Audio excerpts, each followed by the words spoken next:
Shalom saudara, kita jumpa lagi dalam merenungkan firman Tuhan dalam tema sisi gelap kehidupan Daud bagian pertama. Dari 2 Samuel 11 dan juga pasal 12 ayat 1 sampai 23. Ini bagian yang pertama. Daud adalah raja Israel yang sangat mengasihi Allah. Ia mengenal Allah dari sejak muda. Dari seorang penggembala domba, Allah memanggil dia menjadi raja Israel menggantikan Saul. Secara perhitungan fisik, Daud tidak masuk hitungan untuk menjadi raja. Namun dalam pandangan Allah, ia termasuk. Sebab yang dilihat Allah adalah hatinya. Ketika Allah memilih Daud, Allah sudah mengetahui hidup Daud dari awal sampai akhir. Dari semua keberhasilan yang Daud capai, hanya ada 2 sisi gelap yang saya dapatkan dalam catatan Alkitab. Yaitu yang pertama, ketika Daud mengalami kejatuhan dalam dosa perzinahan dengan istri Uria, orang Het itu. Lalu Allah mengutus Nabi Natan untuk mengadakan suatu penyadaran atau untuk menyadarkan Daud bahwa ia telah jatuh ke dalam dosa. Nabi Natan datang dengan menggunakan perumpamaan, katanya. Ada 2 orang laki-laki dalam satu kota, yang satu orang kaya dan satunya orang miskin. Yang kaya itu memiliki banyak domba dan sapi. Yang miskin itu tidak mempunyai apa-apa kecuali seekor domba betina yang kecil yang dibelinya.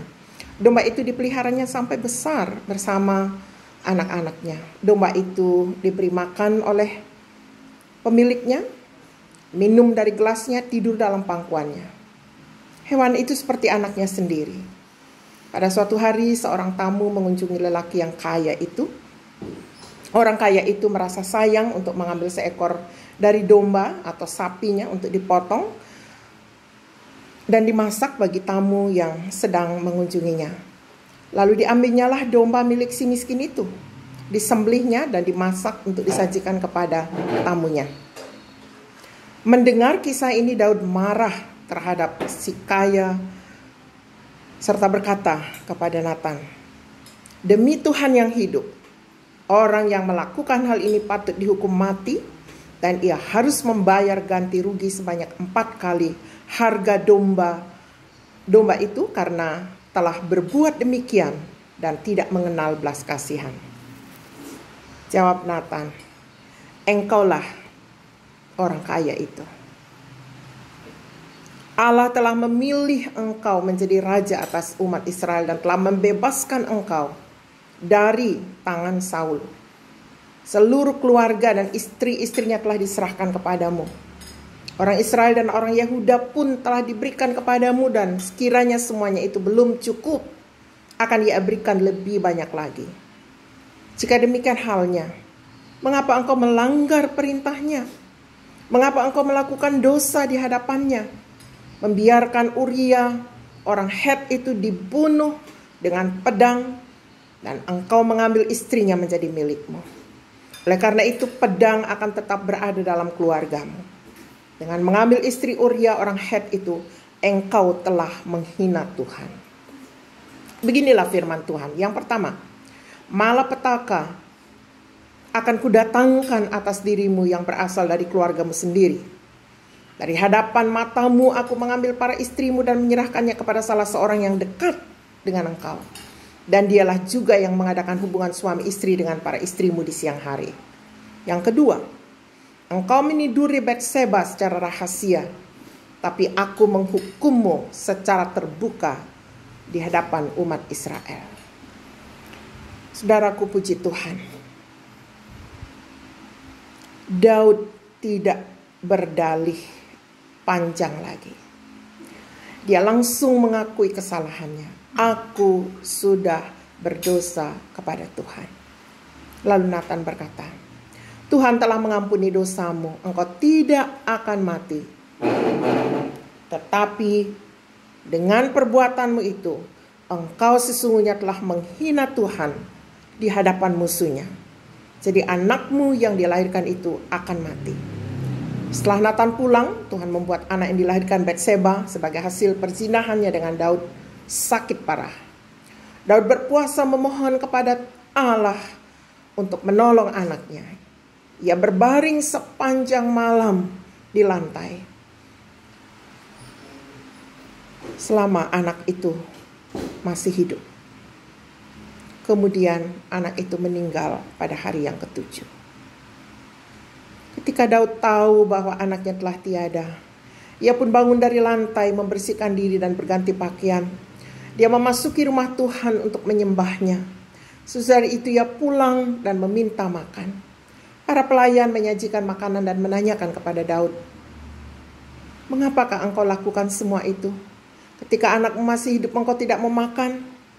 Engkau menangis, tapi sekarang ia sudah mati, maka engkau berdiri dan makan."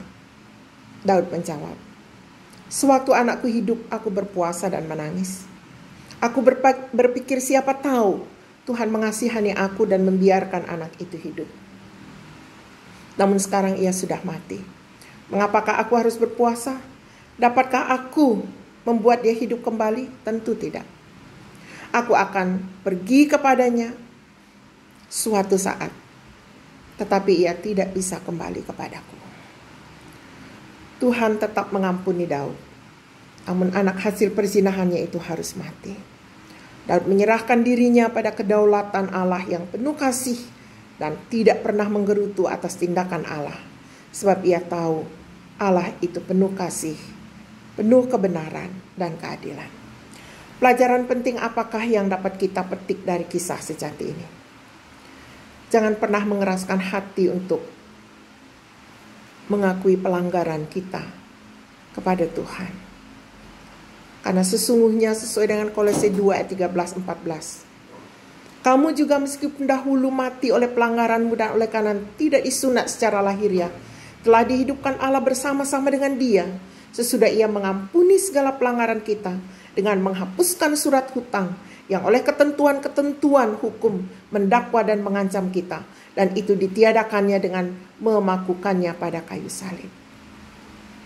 Jadi sesungguhnya sesuai dengan firman ini, segala pelanggaran kita sudah diampuni. Allah sudah mengetahui seluruh kehidupan kita dari awal sampai ke akhir. Itulah yang sangat membesarkan hati kita. Ia menerima kita apa adanya, dan Ia terus menyempurnakan kita. Yang kedua, sesungguhnya waktu kita berdosa, kita sedang menghina Tuhan di hadapan musuhnya, yaitu setan.